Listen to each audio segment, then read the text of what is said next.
18절의 말씀을 보면은 예수 그리스도의 나심은 이러하니라. 여기 이 말씀이 있는 대로 이 시간 증거할 제목은 예수 그리스도의 나심이라는 제목으로 증거하겠습니다. 예수 그리스도는 근본이 하나님과 본체시고 또 하나님의 독생자십니다. 그렇지만 그 하나님과 동등됨을 취할 것으로 여기지 아니하시고 그 모든 영광과 권세를 내 놓으시고 이 땅에 우리 사람의 몸으로 오시고 또 비천한 종으로 마구간에 나섰습니다.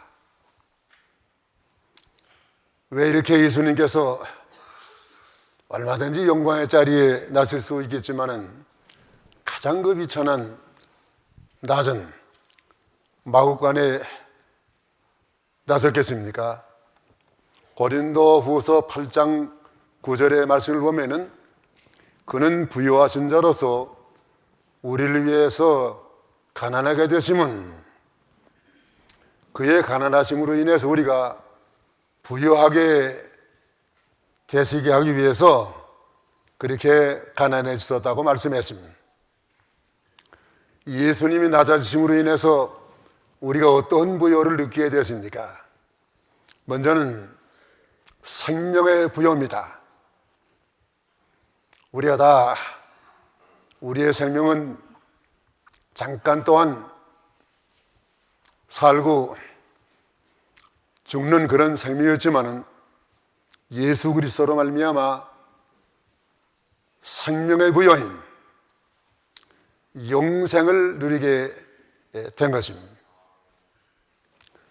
또 예수는 우리에게 지식의 부여를 주셨습니다.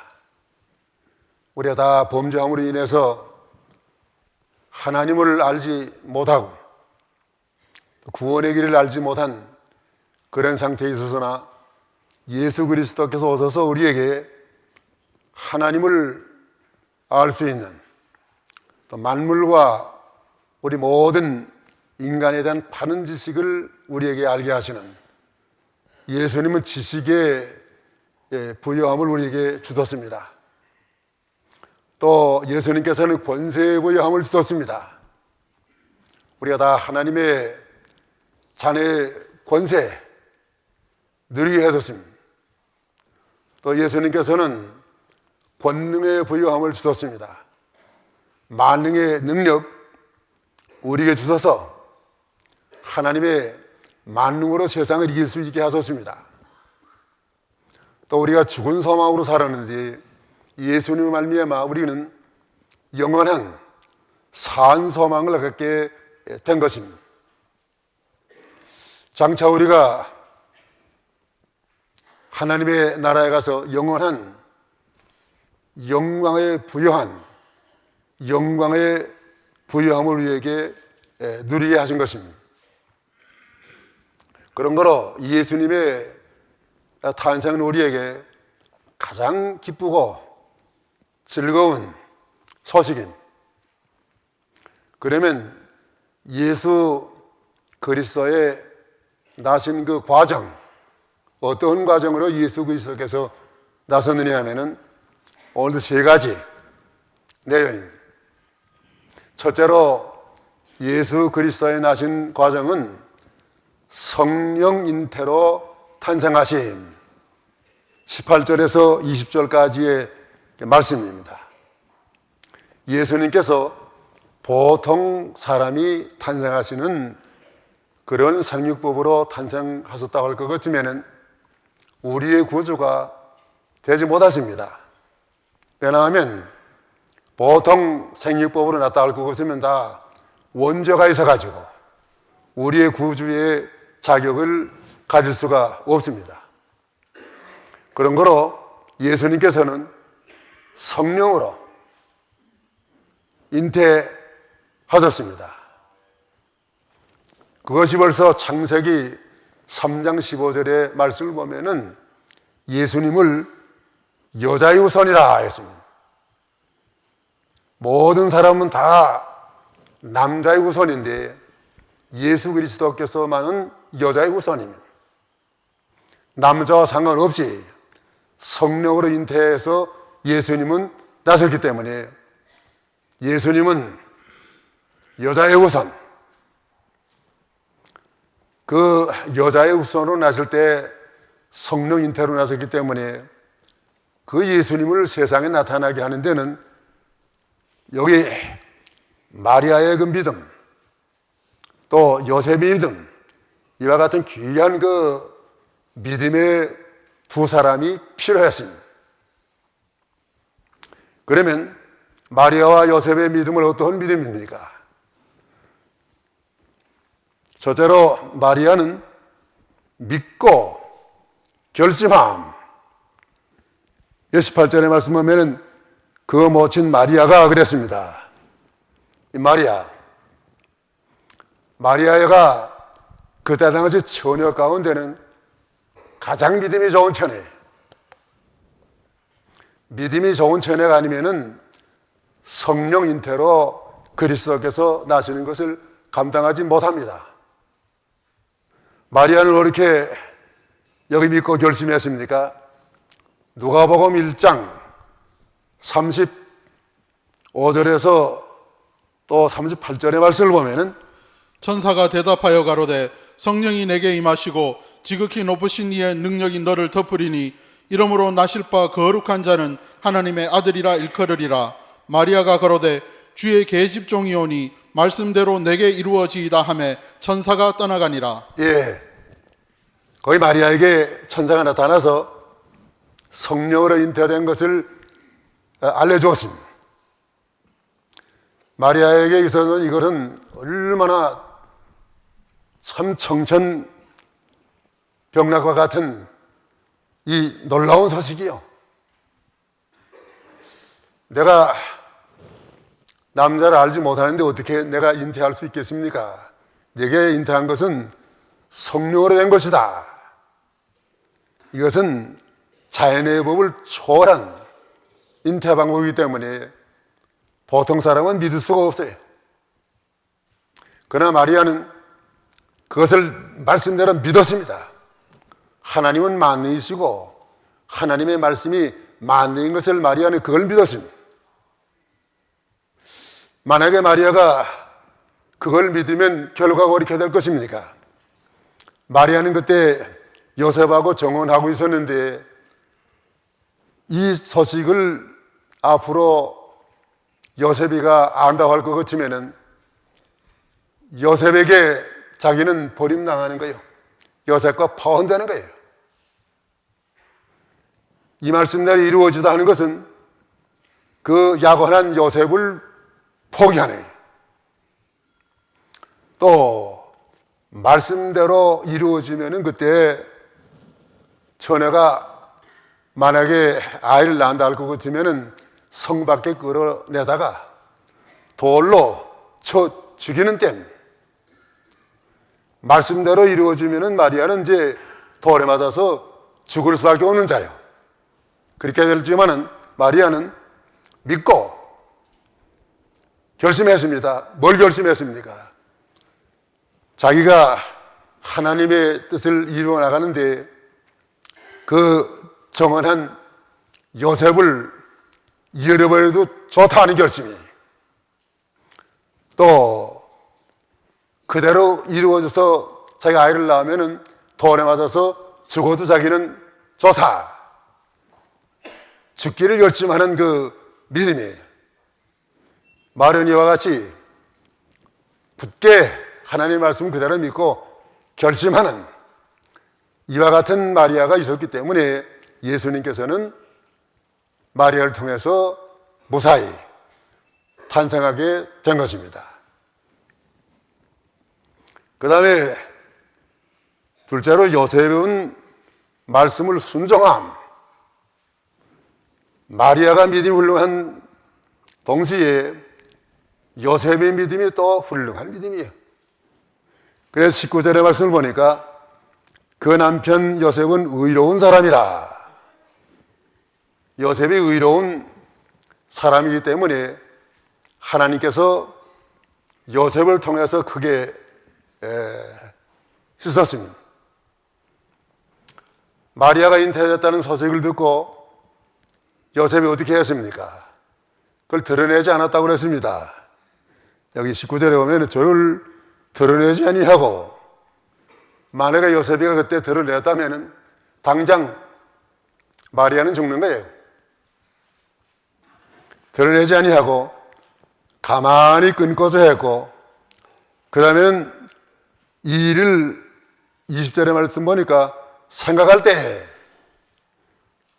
많이 요셉은 이것을 어떻게 하는 것이 하나님의 뜻인가 그 생각했습니다. 그렇기 때문에 요셉이 당장 그 감정대로 하지 아니하고 참고 또 참고 끝까지 참고 그 다음에 생각하고 또 생각하고 끝까지 생각했습니다. 이 요셉과 같은 이렇게 생각하게 또 끝까지 이렇게 나타내지 않는다고 하는 것은 이건 정말 귀한 일이에요. 교회에서 요즘에 시험 들는 사람들 보게 되면 그 사실도 아닌 것을 어디 들어가지고 자꾸 요 사람한테 말해, 요 사람한테 말하고. 요셉은 드러내지 아니하고 남의 음을 드러내지 아니하는 그런 믿음이, 또 깊이 생각하는 믿음이 하나님께 맡기고 끊고져야 했습니다. 그럴 때 여기 하나님의 천사가 나타나서 요셉에게 마리아가 잉태된 것은 성령으로 된 것이니까 그 마리아 데려오기를 주저하지 말라. 또 아들을 낳으면 이름을 예수로 하라. 이렇게 말씀해 주었습니다. 마태복음 1장 24절 25절. 요셉이 잠을 깨어 일어나서 주의 사자의 분부대로 행하여 그 아내를 데려왔으나 아들을 낳기까지 동침치 아니하더니 낳음에 이름을 예수라 하니라. 예, 요셉은 꼭 의로운 사람이기 때문에 하나님의 사자의 말씀을 그대로 믿고 순종하고 그 예수님이 나시기까지 얼마나 요셉이 희생을 많았고, 또 예수님 어릴 때 피난 갈 때도 요셉이가 그 피난 가는데 이바지했고, 예수님 어릴 때도 요셉이가 예수님을 돌봐서 자라나도록, 요셉은 예수님과 상관이 없는 자지만은 예수님을 위해서 이렇게 믿음으로 희생한 요셉은 양아버지를 할 수 있습니다. 이렇게 마리아와 요셉 이런 분들을 통해서 예수님이 나섰습니다. 그다음 둘째, 예수 그리스도의 나신 과정은 이름을 예수라 칭하심. 21절. 아들을 낳으리니 이름을 예수라 하라. 이는 그가 자기 백성을 저희 죄에서 구원할 자이심이라. 여기 요셉에게 아들을 낳으면 이름을 예수라 하라. 이렇게 말씀한 대로 요셉이 그 아들을 예수님이라고 이름 지었다고 그랬습니다. 예수라는 것은 무슨 뜻입니까? 이것은 존귀한 뜻이에요. 구원한다는 뜻입니다. 이 예수라는 이름이 어디서 나왔느냐 하면 구약 성경에서 나왔습니다. 구약 성경에 예수라는 이름을 가진 사람이 두 사람이 있어요. 예수라는 사람하고 여호수아라는 사람 같은데, 맨 먼저는 모세의 후계자 여호수아가 예수라는 뜻이요. 모세는 이스라엘 백성들을 40년 동안 광야에서 인도한 지도자지만은 그 이스라엘 백성들을 가나안 땅까지는 인도하지 못하고 죽었습니다. 그 대신으로 모세의 후계자가 되어서 이스라엘 백성들을 가나안 땅에 인도하는 그 인도자는 여호수아예요. 여호수아는 예수님의 모형이에요. 예언자예요. 여호수아는 모세가 하지 못한, 모세는 율법의 대표입니다. 율법으로 다 지켜서 구원받지 못하는 사람들을 믿음으로 구원하는 그 사명을 가진 여호수아입니다. 그 다음에 또 예수로 하는 일이 어디 있냐면 스가랴 3장 1절의 말씀 보니까 대제사장 여호수아, 그 대제사장이 바로 예수님이라는 뜻이에요. 예수님은 우리의 영원한 대제사장이 되셔서 하나님 우편에서 오늘도 우리를 위해서 기도하시는 그 예수님이십니다. 그렇기 때문에 이름을 예수로 하라. 얼마나 이것은 존귀한 깊은 뜻을 가진 이름입니다. 어디 가서 남미 청년 하나 만났는데 너 이름이 무엇이라니까 자기 이름이 지자스래요. 내가 그래서 연호서가 네가 무슨 지자스야? 함부로 갖다 그 지자스 이름 갖다 붙이지 말고 당장 이름 고치라고 해요. 호통을 쳤더니 왜 고칠 게 뭐예요? 내 말 듣고서요. 예수 얼마나 귀한 이름이, 얼마나 존귀한 이름인지 모르요. 그러면 예수로 하는 이름이 자기 백성을 죄에서 구원한다는 뜻인데 예수께서 자기 백성을 구원하시는 방법, 어떻게 자기 백성을 구원하시느냐? 두 가지 방법으로 구원하십니다. 자기 백성을 구원하시는 첫째 방법은 자기 백성을 속죄하십니다. 속죄했다는 것은 대신 죄값을 지불했단 말이에요. 오늘 우리가 다 하나님 앞에 범죄하여 죽을 수밖에 없는 자들이지만은 예수님께서 우리를 구원하시는데 어떤 큰 대가를 지불하셨나 하면은 이 세상에 오셔서 모든 피와 물을 다 흘려서 예수의 피로 우리를 속죄했습니다. 예수의 피가 아니고는 우리가 죄사함 받을 길이 없어요. 베드로전서 1장 18절 19절 너희가 알거니와 너희 조상의 유전한 망령된 행실에서 구속된 것은 은이나 금같이 없어질 것으로 한 것이 아니요 오직 흠없고 점없는 어린 양 같은 그리스도의 보배로운 피로 한 것이니라. 예, 우리가 금이나 은이나 이런 것으로 구속된 것이 아닙니다. 금이나 은은 세상의 모든 걸 다 갖다가 하나님 앞에 드려도 한 사람을 구원할 그런 그 가치도 없는 거예요. 예수의 피는 성령으로 잉태하셔서 죄 없으신 그 피, 예수님의 그 피로 우리가 값주고 사서 주님의 것이 되었고, 예수를 구주로 믿을 때 우리의 모든 죄는 다 그 피로 시침을 받았습니다. 원죄의 시침을 받고 과거의 죄, 현재의 죄, 미래의 죄 다 시침을 받아서 예수를 구주로 영접하는 사람은 하나님 앞에 의된 것입니다. 로마서 8장 1절의 말씀 보면은 한만 하나님께서 의롭다함을 주셨는데 누가 우리를 정죄할 것입니까? 이렇게 하나님이 우리를 죄에서 구원하셨습니다. 피 흘려 구원하셨습니다. 그렇기 때문에 예수를 믿는 사람은 이제 하나님 앞에 죄 사함 받고 구원을 얻습니다. 근데 믿지 아니하는 사람은 예수의 피로 구속함을 받지 못한 사람들입니다. 예수님의 피는 만 백성을 위해서 흘리신 피가 아니고 자기 백성만을 위해서 피 흘리신 예수님의 피예요. 그래 우리 예수님의 속죄는 제한적인 속죄, 리미티드 아토인멘트, 예수님은 자기 백성만을 위해서 여기 오셨다고 했지 만 백성 위해서 오신 게 아닙니다. 누가 하나님의 백성입니까? 오늘 예수를 믿는 우리가 하나님의 백성이에요. 만약에 예수님께서 만 백성을 위해서 십자가에 못 박아 죽으셨다 할 것 같으면 만 백성이 다 구원받지 못하니까 예수님의 피가 헛되게 돌아가는 거예요. 하나님이 실패하신 하나님이 되는 거예요. 하나님이 14만 4천 구원하시려 예정하셨는데 14만 4천 명 한 명도 빠지지 아니하고 14만 4천 다 구원받습니다.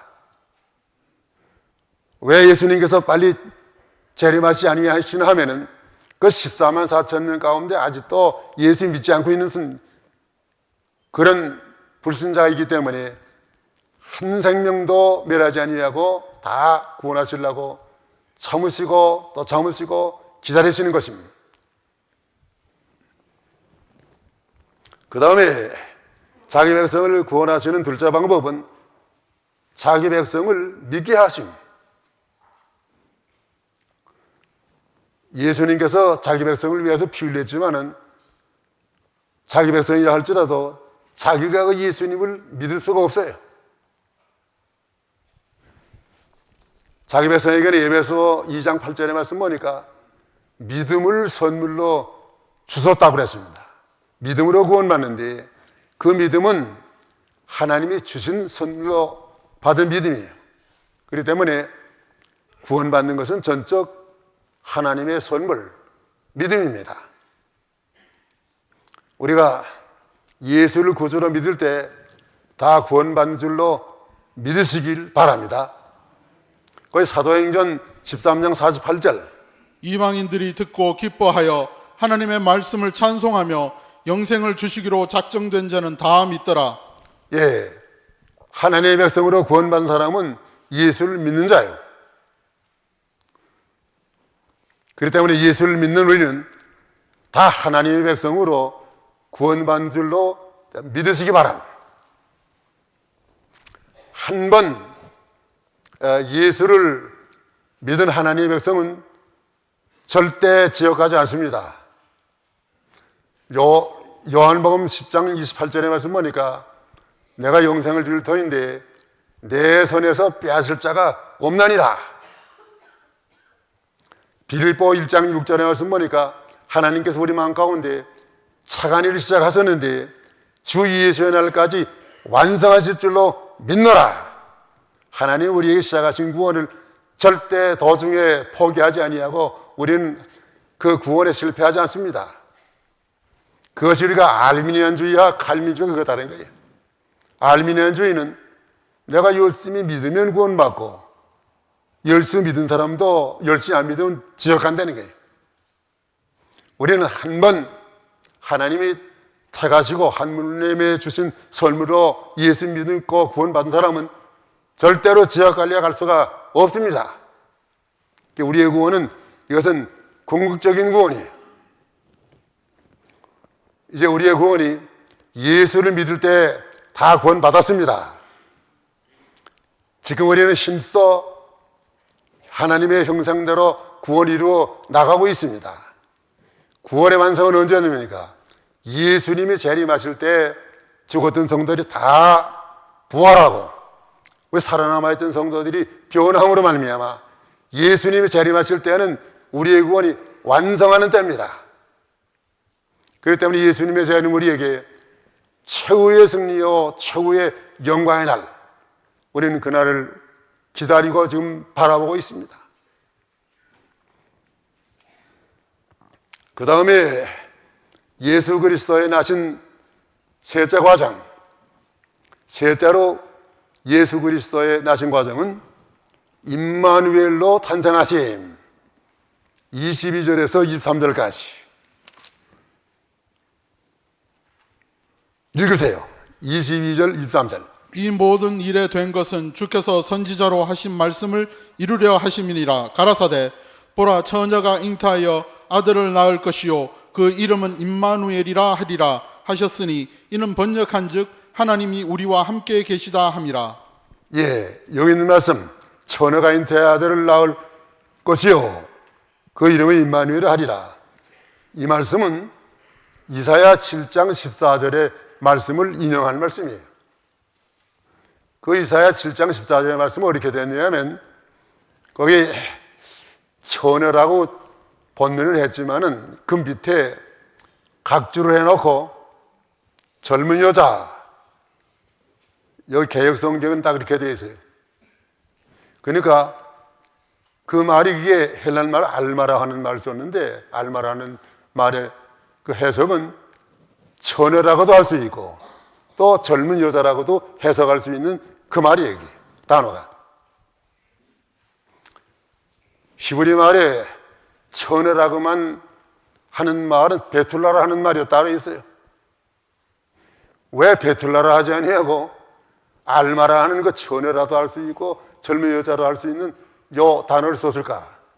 요 신신학자들은 이런 것만 찾아 무너뜨리려고 하니까요. 그렇기 때문에 그것은 젊은 여자다. 예수님의 동정로 탄생을 신신학자들은 부인해. 예수님의 동정로 탄생 믿지 않으면 구원받지 못해. 그런데 여러 가지 거기에 대한 그 증거를 내가 지금 하지 아니라도 한 가지 중요한 증거는 뭔가 하면은 그 알마라고 하는 성경 이사야 7장 14절의 말씀을 여기 인용했는데, 여기 인용할 때는 무엇으로만 했나 하면은 처녀라고만 했단 말이에요.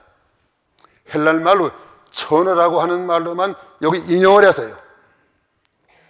그렇기 때문에 예수님은 젊은 여자에게서 난 것이 아니고 처녀가 잉태해서 나신 겁니다. 그런데 그 뜻이 뭐인가 하면 임마누엘이라는 뜻이 하나님이 우리와 함께 계십니다. 하나님이 우리와 함께 계신다는 것은 큰 축복이에요. 우리 하나님을 떠나서 살 수가 없는 자들인데 하나님이 우리와 함께 계신다는 거 얼마나 큰 축복인지 모릅니다. 예수님이 오신 것은 우리 함께 계시기 위해서 오셨습니다. 하나님과 함께 계시지 않으면 우리는 마귀와 함께 있는 것입니다. 그러면 우리와 함께 계신 방법, 어떤 방법으로 하나님께서 우리와 함께 계시느냐? 두 가지 방법입니다. 첫째 방법은 육신으로 세상에 계심. 예수님이 육신을 입으시고 이 세상에 오셔서 33년 동안을 사셨는데 그 33년 동안 육신으로 계신 동안에 예수님께서 우리에게 하나님을 다 나타내 보여주신 것입니다. 요한복음 1장 14절 말씀이 육신이 되어 우리 가운데 거하심에 우리가 그 영광을 보니 아버지의 독생자의 영광이요 은혜와 진리가 충만하더라. 예, 예수님께서 육신을 입으시고 오셔서 그 섰었는데 독생자의 영광이 충만하고 은혜와 진리가 충만하더라.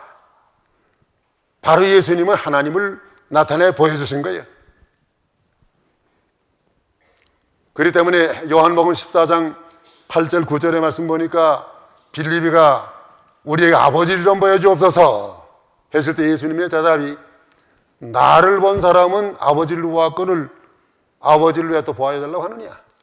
예수님은 그 말씀하신 것이 다 하나님의 말씀을 그대로 전했고 모든 생활이 그대로 하나님을 보여주시고 모든 행하신 그 이적과 기사 전부가 다 하나님 우리에게 보여주시는 생활을 하셨습니다.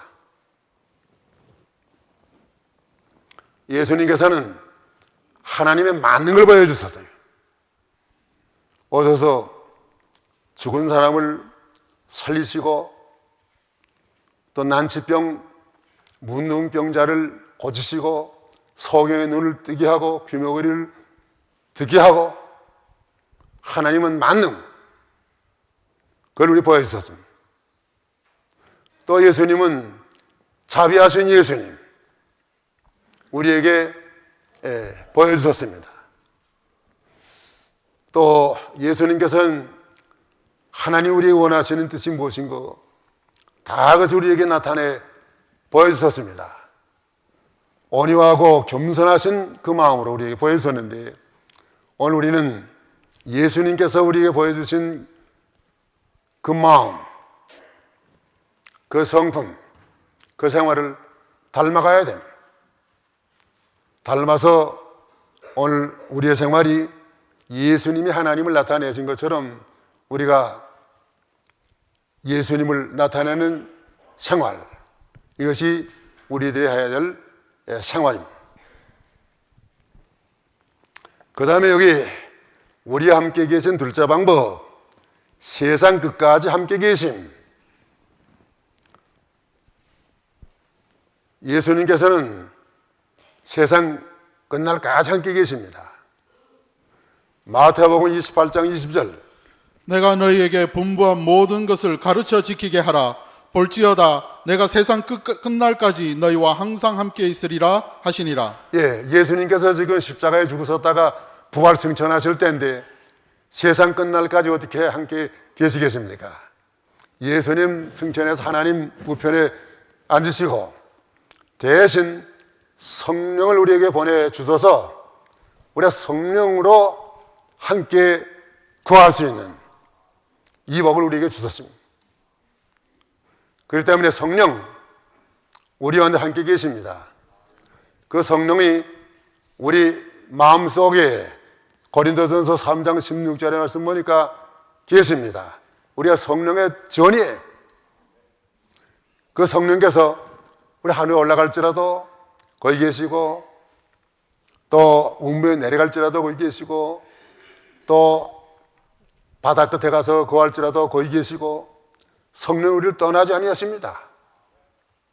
오늘도 하나님께서는 우리에게 졸지도 아니하시고 주무시지도 아니하시고 지켜주시는 하나님, 우리가 어려울 때 도와주시는 하나님, 슬플 때 위로하시는 하나님,